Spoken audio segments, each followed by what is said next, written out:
In this lesson, we'll do a brief examination of the idea of the tree of life, or just using evolutionary trees to capture relationships between species. This is one of the famous diagrams in Darwin's notebooks, one of the first renditions of this tree-like diagram, and he writes, "I think" here. So a tree, of course, has a root, and then, of course, as you go up the tree, the branches, they branch off, and the tips of the branches would be the currently existing species today. And as you go back down the tree, you find that any two branches converge at some point in the past, and that would be a common ancestor species that would be extinct now.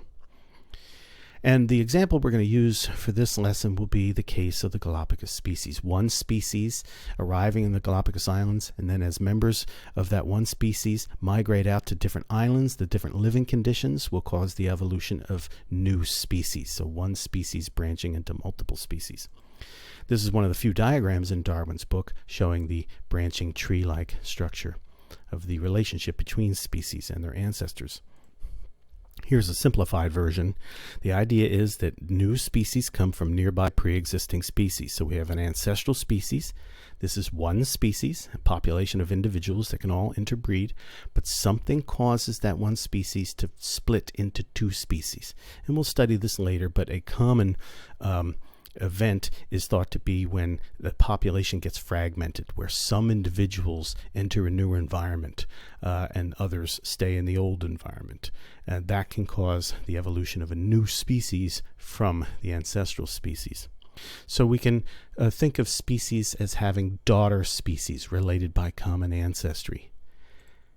And that's much like families. So we have the grandparents here, and they had some children, and their children went on to have children. So here we have the grandchildren. Well, this family is related by common ancestry back to the original grandparents. Well, so too with species. Species today can trace their ancestry back to common ancestors in the past. So let's apply the tree construction to the case of the evolution of new species in the Galapagos Islands. So we'll look at a diagram like this. Here we have kind of the map of the surface of the planet here. Here's South America here, and here are the Galapagos Islands out here. Down here we're going to be building an evolutionary tree showing the relation of species by common ancestry, and here's the dimension of time.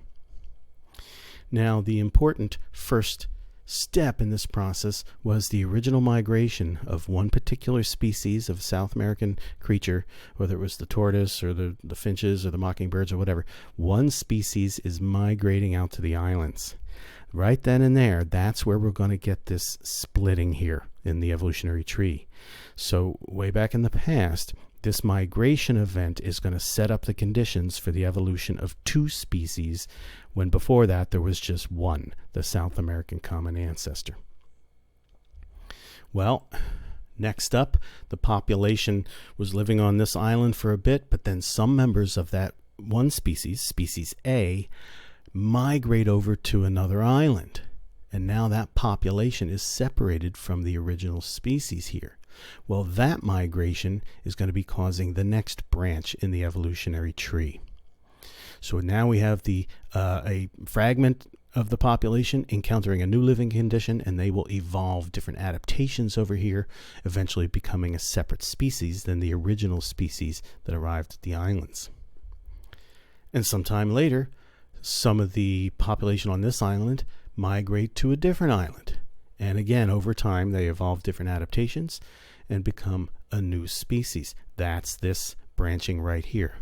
So we have three migrations responsible for the three branching patterns on the evolutionary tree.